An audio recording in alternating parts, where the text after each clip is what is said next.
Nikita kept us waiting, huh? The Fraud Layer of Ultrakill has been teased since May of 2025, and now it's finally in our hands. With such a long wait and the fact the game had to be reprogrammed to properly contain its supposed majesty, expectations were sky high for this new layer. But while everyone else is making reactions and streaming their first impressions with the layer, I'm here to answer the burning question. Was the wait worth it? Well, yes. And also, no. It's complicated. My thoughts on this latest major update can be split into 3 parts. Good, bad, and broken. Let's start with the good part of this update. Thankfully, Fraud itself is a series of very high quality levels that push Ultrakill to its absolute limits, in more ways than one. More on that later.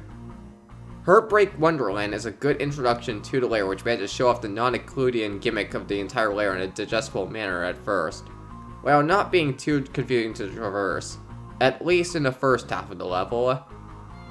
The Providences are also introduced, well, then again it's more a copy-paste job of the Virtue introduction, but if it isn't broken, don't fix it. As for the actual enemy design itself, I like them. Force the player to more cleverly position rather than just use the easy iframe or grapple buttons is a good thing. And providing a valuable heal and cleanse from hard damage is a neat bonus to incentivize quick kills. Although the threat level doesn't really warrant bonus resources. If there was one thing I would change, I would make the projectile unable to be parried, as we end up shifting from over-centralization of one defensive option to another. Back to 8.1. The enemy layouts of the level are also pretty solid, and the final room with the Virtue with the 3 idols was a unique challenge that didn't feel overbearing.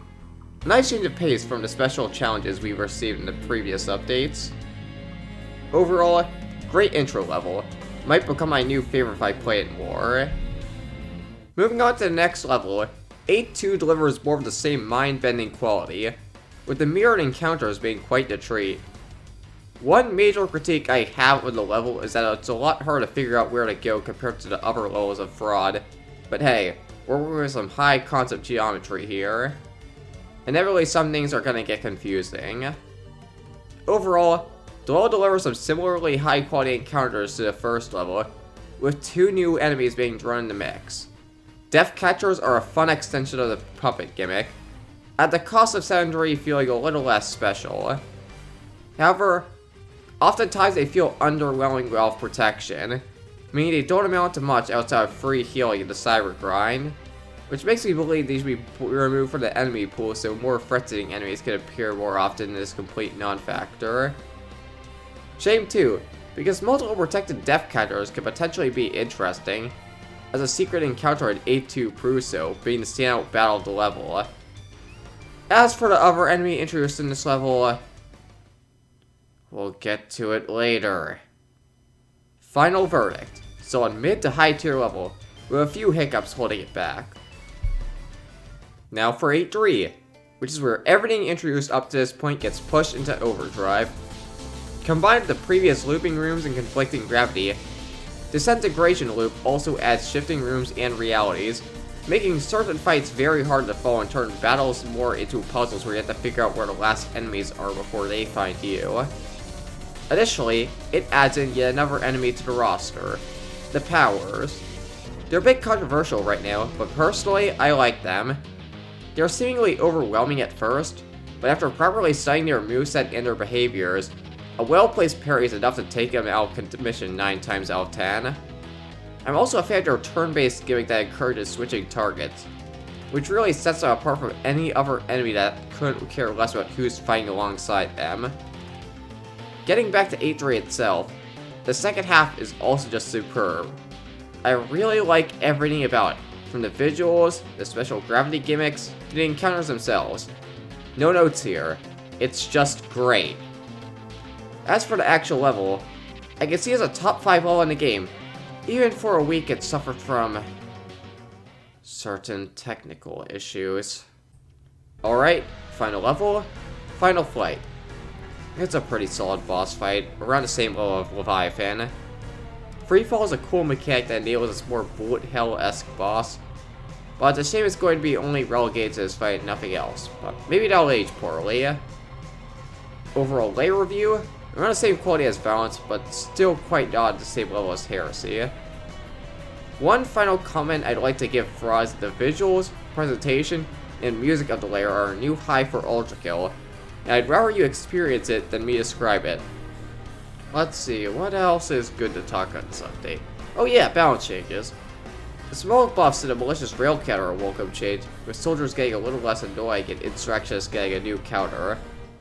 The Knuckle Blaster also got crazy buffed, allowing you to more easily destroy shields and idols. And then, there's my personal favorite of new changes, which is the default Piercer getting buffed, with both higher locational damage for typical sniping, and split shots now apply to its charge shot, meaning now none of you have an excuse for not giving a shot now.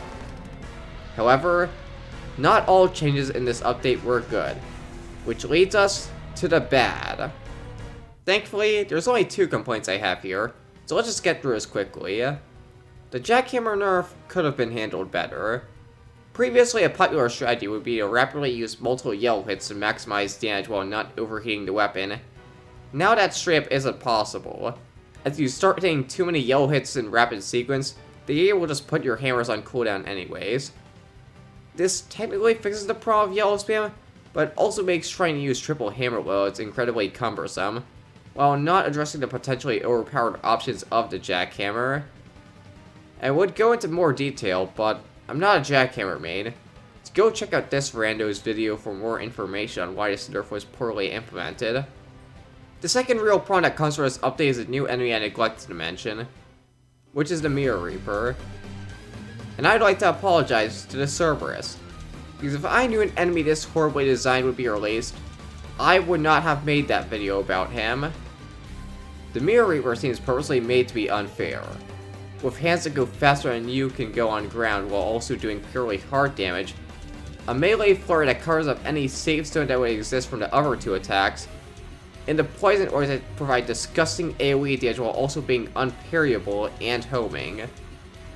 The only relief this boss provides is that it's a husk. I mean, that fire will make it a lot less of a pain. But that's not much of an upside when you consider this thing will eat through your sail with no way for you to get back. I mean, it was optimal way to beat it is to hug the ceiling again. This would be excusable if it was just the end boss for 8-2, a nice little set piece to end off the level. But the geniuses at Newblood decided this would be a suitable enemy for a cyber grind. Now your run can randomly end because the game decided to spawn an enemy tankier than an insurrectionist, with area denial on par with Virtue, while also having speed comparable to a mannequin. No, seriously, why is this here? Why is this here? I was given the impression this is a more local boss by its lore description. Why does it appear in the cyber grind? Might as well put the Minotaur in the roster at this point. Perhaps those Earth Mirror segments that were featured in the Encores. At least those enemies weren't designed by a 12-year-old. Main point is, either severely change how the Mirror Reaper works, or take it out of the cyber grind, preferably the latter, because the supposed nerfs did not change anything about it. And the last thing anyone wanted was to give an enemy with 80 health more damage resistance, so now this thing is even more annoying to kill with less viable options to kill it. So that's all there is to this update, right? Well, before I go, I feel like I need to cover what was going on before the hotfix, or how the Fraud update broke Ultrakill in multiple ways. Let's get the first main hiccup out of the way. This layer was completely unoptimized. You would go from the pretty smooth frame rates of every layer from Prelude to Violence, only for Fraud to start dropping frames every time a bunch of enemies would show up. 8-3 was the biggest offender, with the game turning into a slideshow at the worst possible moments. At first we assumed, oh, this is how intensive Fraud is, this is a natural growing pain. However, upon going back to replay other levels or check out the cyber grind with the new enemies, it turns out this problem persisted, because this update somehow broke the entire game's optimization. This got fixed, but not actually, of course. But it's absurd it even happened, because how do you make the game run worse when you're just adding new stuff contained to one layer? This gets even worse when you consider the most egregious part of the update, which was all the bugs it introduced. There are of course a lot of clipping issues with the strange geometry introduced, with 8-3 being the biggest offender, which had multiple soft locks from the level not functioning properly.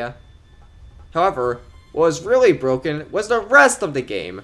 Somehow, Coins had completely broken targeting, prioritizing rockets 500 billion miles away over enemies right next to them. To demonstrate this, here's a clip where I land 6 separate chargebacks, with none of them actually hitting their intended target because I had the audacity to rocket ride and therefore did deserve anything. Speaking of chargebacks, sentries had broken targeting, meaning chargebacks weren't consistent with how they were done before, making the many 2 sentry moves in the layer a lot more of a pain than they needed to be. Even after the sentries were supposedly fixed, the indicator beams are no longer properly broken up by the terrain. And to finish off the coin-related issues, Coin just points to the ground after being punched or hooked for a second time, because why not? And for one more major bug, 7S was just flat out broken, with the blood not being able to be cleaned in certain rooms. I mean, you technically could, but you were better off playing with blindfold at this point.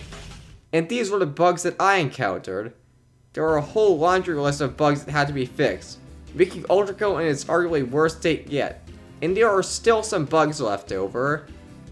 Ultrakill is no stranger to having new content that's broken or imbalanced, but you haven't seen old content break like this before. Again, all of this is in the past now, but the fact that it's happened makes me worry it might happen again in the future. Then again, this update was particularly ambitious, so it also could be a one and done thing. That's all I have to say about the broken period of this update, so let's go on a final verdict on Fraud. If I had to rate the total sum of the content in Fraud, I'd give it around an 8 or a 9, since there's not really much to complain about outside the Mirror Reaper.